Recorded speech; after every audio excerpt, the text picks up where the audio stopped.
Well, the Central Bank of Nigeria has dissolved the board and management of Union Bank, Keystone Bank and Polaris Bank. In a statement, the central bank said the action became necessary owing to the non-compliance of these banks and their respective boards with the provisions of Section 12 of the Banks and Other Financial Institutions Act. The CBN said the bank's infractions vary from regulatory non-compliance, corporate governance failure, and involvement in activities that pose a threat to financial stability, among others. Right, let's cross live to Lagos now and speak to our very own business anchor, Boason Omofaye. Thank you so much for joining us. Good to see you. Boason, help us understand why this big stake has been wielded against these banks. How grave would you say the offenses are? Well, good evening. Thank you so much for having me on the news on this news tonight. I think this is one very big situation we have on our hands, and of course the announcement has been made. But what we know so far still raises a lot of questions, and I'm going to just go through them very quickly. For instance, this is the first time that we will have the board of directors and the entire management of banks being sacked in a one swell swoop without the central bank making an announcement as to who's taking over the board and management in the interim, whether a team from within the central bank or an independent team being brought in from outside. We don't know that as we speak. 10 p.m. Nigerian time at the moment. The 3-paragraph statement issued by the Director of Corporate Communications for the Central Bank did not indicate who will be in charge of these banks from tomorrow morning, the 11th of January, 2024. So we do not have any information as to that right now, and the Central Bank will have to spend the time tonight to provide clarity and an assurance to everyone as to who will be in charge of those 4 banks by tomorrow morning. As at this night, we do not know. We don't have any names yet from the central bank who will be in charge of the board or an interim management. That is the first one. The second point is this. The Central Bank of Nigeria itself is being investigated by an independent investigator who was assigned to do that job by the President of the Federal Republic of Nigeria. Now, this is the first time in Nigerian history that the central bank itself that investigates banks is being investigated by itself. And by the action of an independent investigator has to take action against 4 commercial banks, namely Keystone, Union Bank, Titan Trust, and Polaris Bank. Now, that also raises a few questions. Are these banks ab initio being investigated by the central bank before the special investigator came in?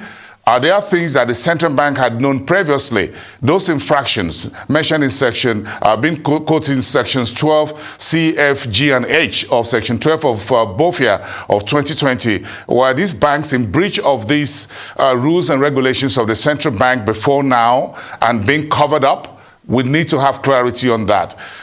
We also need to know that we also need to know if this was an industry-wide investigation of all the banks in Nigeria, or these 4 banks were just being targeted for these infractions. So there's a whole lot that we do not know right now, and we need to have more clarity. The 3-paragraph statement provided by the central bank stated what action is being taken, but it does not go enough. We need to know a whole lot more, and the market needs to know a whole lot more very quickly. And speaking of the market, I wonder how this is likely to affect the markets by the time, you're up to look at the business situation tomorrow.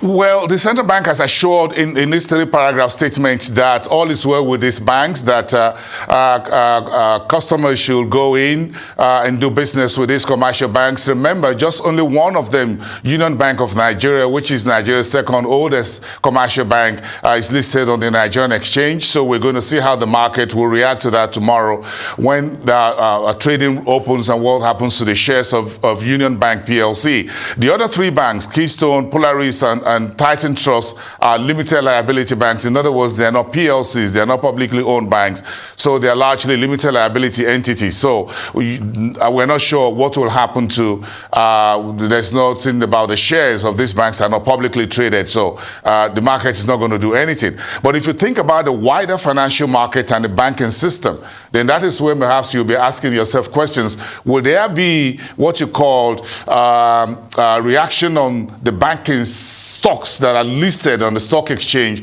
outside these other banks? In other words, what they call a knock-on effect. In other words, folks are looking at these 4 banks and they're asking themselves, hey, what is going on in the entire banking system in Nigeria? Now, that is where we need to wait and see what happens. We need to be careful what happens. The market has been on a roller coaster for the entire second half of 2023. It's been called a Tinubu rally when he took office on the May 29th last year. The market had gained massively. This year, we've seen hundreds of billions being raked up in value for the market. A number of banks have gone to become ₦1 trillion in value. Will this dent the stock market? We'll need to wait and see what happens tomorrow. But because 3 of these 4 banks are not quoted on the exchange, perhaps that will not have much impact because they're not directly quoted. So investors will not really be jittery. But looking at the entire banking and financial system, there'll be a whole lot of questions. And I looked at those sections that were quoted in the press statement released by the central bank, that these 4 banks committed those infractions. That's section 12, subsection C, F, G, and H. And I found it very interesting that these are infractions relating to rules of the central bank, an infraction relating to non-compliance with a few things. But again, I found very interesting what central bank also highlighted in that statement, what it calls a threat to financial stability. Now, that is a very serious offense, by the way, if a bank or a commercial bank is accused of being in infractions that constitute a threat to the financial stability. Don't forget, the central banks take financial system stability, or FSS, very seriously. So if any bank in Nigeria runs into anything or runs anything, action or inaction, that constitutes a threat to the system, the central bank would not hesitate to take such a bank out. Then you have this section, the section 12 and subsection H, which spoke specifically to undercapitalization of the banks and not meeting minimum requirements as far as capital adequacy ratio is concerned. Now, this is another very serious rule of the exchange under BOFIA of 2020.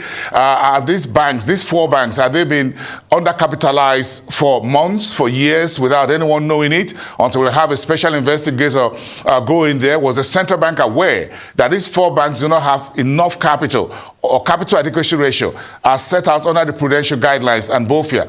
That has to be explained as well. The central bank has a lot of explanations to do further. It is not enough to issue this 3-paragraph statement and say the board of these banks have been sacked. They need to provide details. Are these 4 banks guilty of the same offense, or there are infractions of various degrees that these banks were guilty of?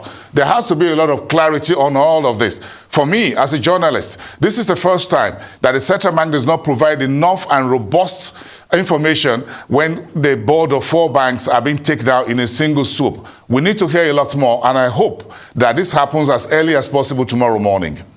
And Boason, before you leave, I think it's really vague if you look at the statement from the central bank. But again, knowing full well that 3 of these banks are not quoted on the stock. But let's talk about the everyday Nigerians, or talking about the depositors. What kind of effect will this have in their confidence? Keep in mind, there was some kind of jittery in the market earlier, and it took the central bank to allay the fears of depositors. But this has just happened.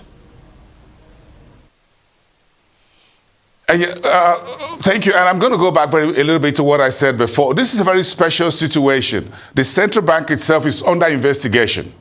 And that's the first thing. So that's the way we're going to start from. This was not ab initio. And I want to speak to that very carefully here, that if there had been an investigation on these 4 banks before the special investigator of Mr. President came to the central bank, We do not know that. The central bank statement did not allude to that special investigation from the outside via the special investigator of Mr. President. That's a different thing. The central bank, therefore, need to provide more information as to what actually happened in these 4 banks. Why are the boards of directors being sacked? Even though 3 of them were not PLCs, they were limited liability, they were private banks in the manner of speaking. We need to know a whole lot more. You talk about the ordinary depositors. The central bank has assured everyone that their money is safe and the financial system and the banking system is sound. That is what I expect the central bank to say. I don't have any reason to believe otherwise. However, as far as these infractions are concerned, there has to be more clarity. But more importantly, investors here and abroad, don't forget, some of these banks will have foreign investors who are private investors. There will be pension funds investment in them. There will be other private investors in these banks as well who have their money in there. Then you have depositors. So they need to have that clarity very quickly.